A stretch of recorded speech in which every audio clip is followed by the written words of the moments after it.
Bonjour à toutes, bonjour à tous et je vous souhaite une excellente semaine.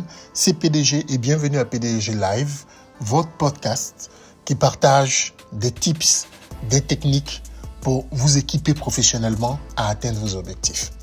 Aujourd'hui, nous abordons un sujet qui est fondamental, qui est la façon dont vous percevez votre travail. Eh bien, il y a toujours le choix entre l'option de vous percevoir comme un technicien, qui a un contrat de travail qui vient accomplir et qui rentre chez lui. Par exemple, je suis comptable, je m'occupe de ma comptabilité. Quand je finis ma comptabilité, je fais la part de travail et je rentre chez moi. Qu'importe si au moment de rentrer chez moi, je me rends compte que toutes les lumières sont allumées et qu'il y a un gaspillage, je me dirais, ça c'est pas mon problème, c'est le problème du manager.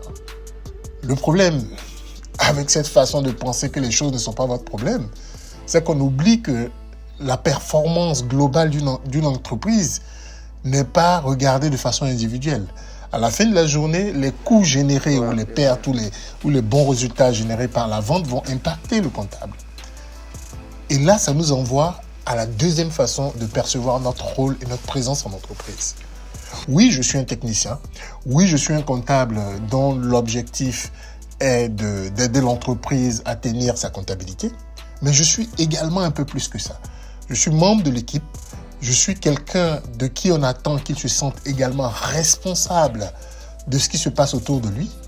Alors, dans la même situation, quand j'ai ce mindset de je suis membre d'une équipe, je participe au succès et je vais supporter également les défaites, lorsque je sors de mon bureau et que je vois les lumières allumées, je prends le temps de les éteindre, quitte après à attirer l'attention des uns et des autres.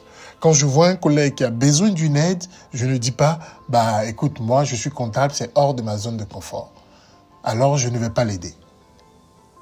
Ces deux attitudes font la différence entre les personnes qui vont vers le haut et les personnes qui vont stagner dans leur carrière.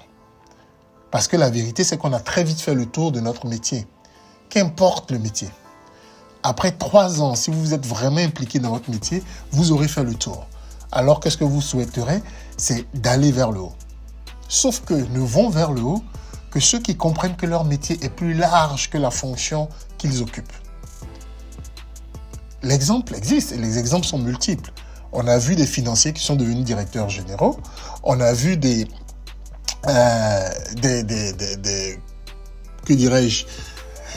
vendeurs qui sont passés à l'usine. On a vu des chefs d'usine qui sont passés à la vente. Mais qu'est-ce qui permet cette capacité transversale de certains profils? Eh bien, c'est leur façon d'appréhender leur présence en entreprise. En tant que professionnel, abandonnez l'idée que je suis là juste pour faire mon job. Regardez l'entreprise comme un tout. Et c'est en ce moment-là qu'on commence à avoir le mindset de ce que j'appelle le General Management Mindset.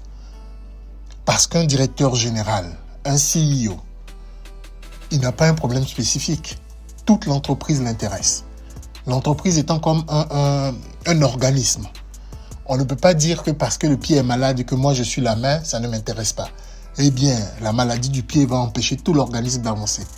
Ne serait-ce qu'une seule petite écharpe dans le pied va empêcher le cerveau de réfléchir. Alors pensez que l'entreprise vous intéresse.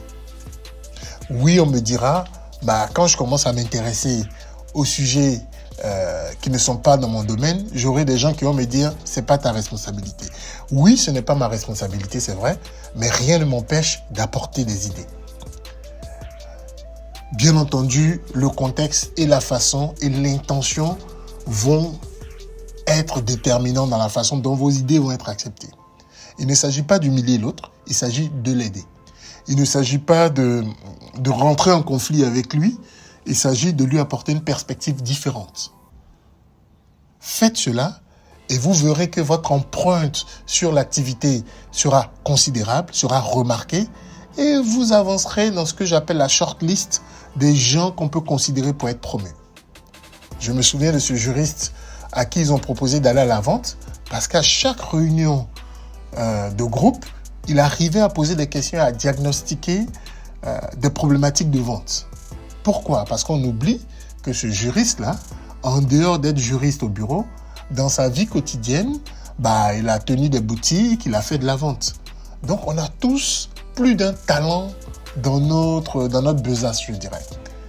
Alors, mettez ces talents au service des différentes parties de votre entreprise et sentez-vous responsable. Si vous marchez, que vous voyez un trombone par terre, ne le sautez pas. Parce que ce trombone-là a été payé avec l'argent que vous générez et c'est une perte. Si vous voyez des lumières allumées, éteignez-les. Si vous voyez une action qui ne va pas dans le sens d'accomplir l'objectif de l'entreprise, interpellez la personne entre elle et vous de façon courtoise, mais proposez-lui des idées. Si vous êtes en réunion et que la situation générale de l'entreprise est en train d'être discutée, ne dites pas « moi, ils ne sont pas encore arrivés sur mon volet juridique, donc je n'ai rien à dire ». Non, vous êtes là aussi pour contribuer. Au moins, posez une question. Sentez-vous engagé dans toute l'activité, pas simplement dans la partie qui vous a été confiée. Voici un secret de gens qui font progresser leur carrière et qui, à la fin de la journée, sont beaucoup plus heureux de faire le job qu'ils font. J'espère que ces quelques mots vous auront éclairé et vous donneront la dynamique d'aller au-delà de ce que vous êtes, car je crois profondément que vous êtes beaucoup plus que le contrat de travail qu'on vous a proposé et que votre valeur à l'activité peut être multiple.